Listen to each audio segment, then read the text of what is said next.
Assalamualaikum warahmatullahi wabarakatuh. Perkenalkan, saya Putri Ramadini dengan NIM 2202020002. Saya adalah mahasiswi dari Universitas Bina Insan, Prodi Informatika semester 5. Jadi di video ini saya akan membahas sebuah topik mengenai K-nearest neighbors atau KNN. Untuk yang belum tahu, apa itu KNN? Jadi, KNN adalah salah satu algoritma supervised learning yang digunakan baik untuk klasifikasi maupun regresi. KNN menggunakan prinsip lazy learning, artinya algoritma tidak melakukan proses pelatihan, tetapi langsung membuat prediksi dengan membandingkan data baru terhadap dataset yang ada.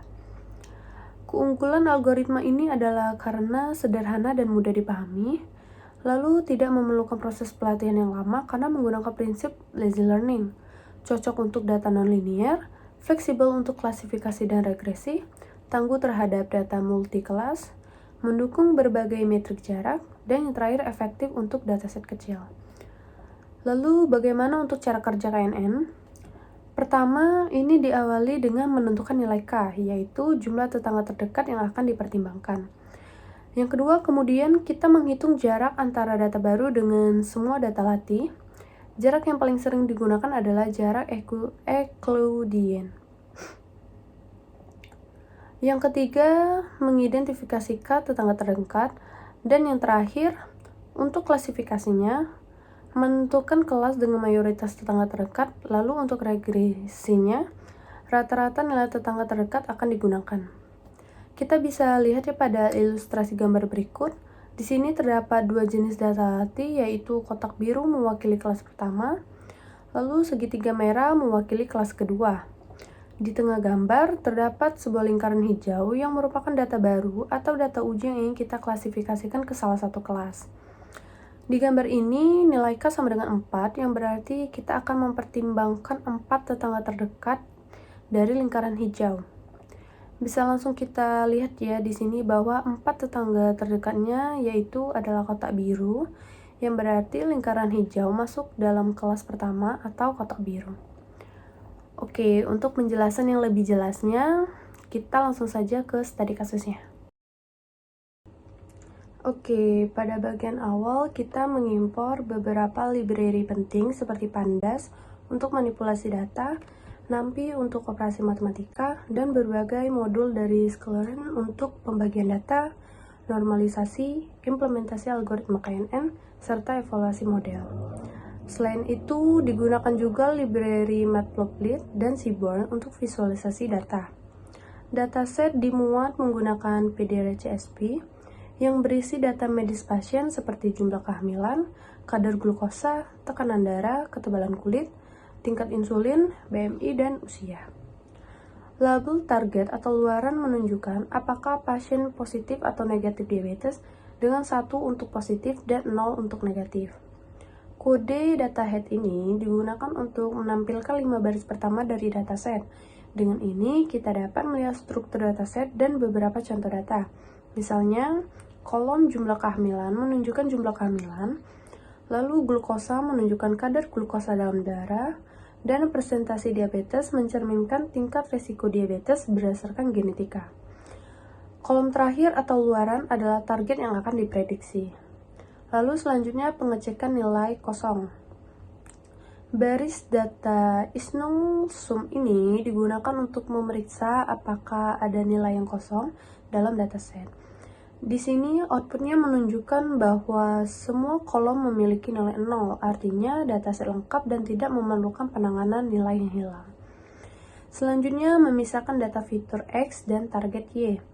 Pada baris ini digunakan untuk memilih semua kolom kecuali kolom terakhir sebagai fitur atau variable independent.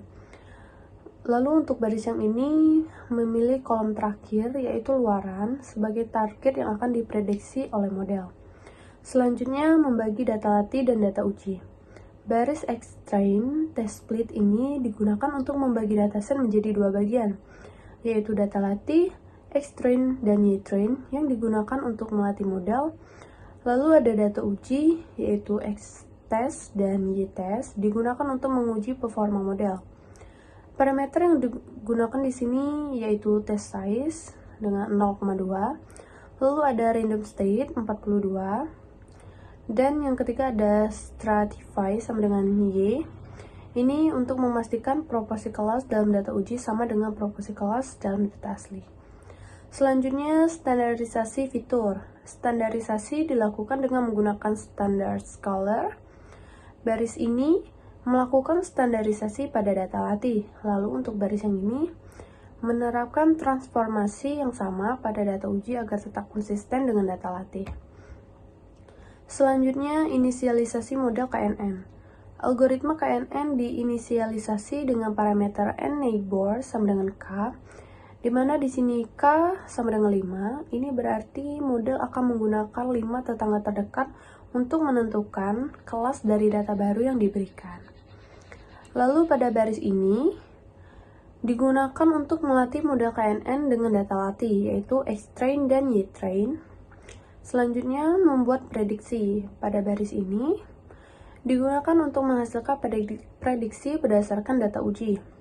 Prediksi ini kemudian dibandingkan dengan label sebenarnya, yaitu Y-test, untuk mengevaluasi performa model. Kemudian evaluasi model. Confusion matrix atau matriks kebingungan adalah alat untuk mengevaluasi performa model klasifikasi.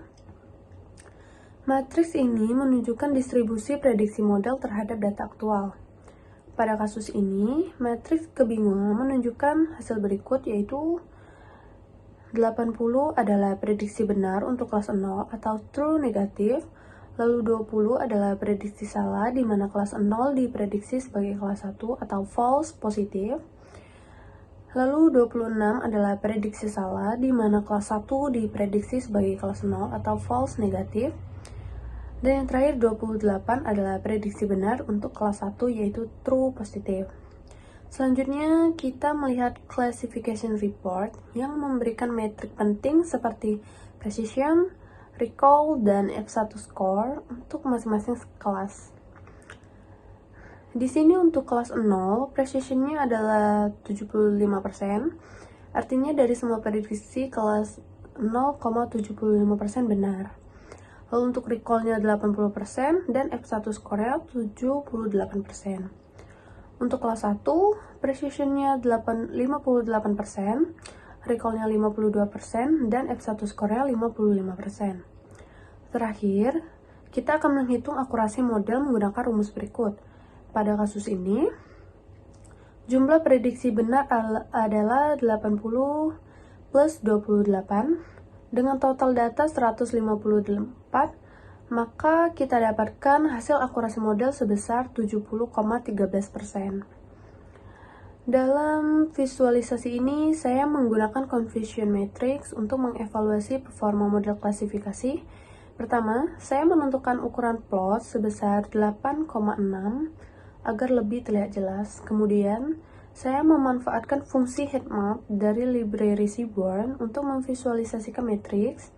Setiap sel di dalam matriks mempresentasikan jumlah prediksi model, di mana sumbu horizontal menunjukkan hasil prediksi dan sumbu vertikal menunjukkan nilai aktual.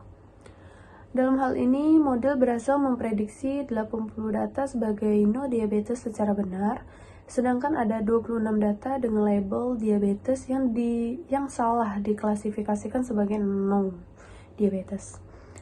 Penanda no diabetes dan diabetes pada sumbu X dan Y dimasukkan secara eksplisit untuk memudahkan interpretasi. Heatmap ini juga menggunakan palet warna green untuk memberikan gradasi warna yang membantu membedakan intensitas jumlah prediksi dalam matriks.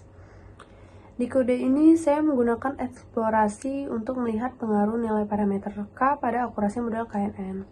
Pertama, saya mendefinisikan rentang nilai K menggunakan range 1,21 dan menyimpan hasil akurasi untuk setiap nilai K dalam list bernama akurasi. Melalui loop4, saya melatih model KNN dengan nilai K yang bervariasi. Untuk setiap iterasi, model KNN diinisialisasi menggunakan Canny-Bors classifier dengan jumlah tetangga K. Lalu model ini kemudian dilatih menggunakan data training.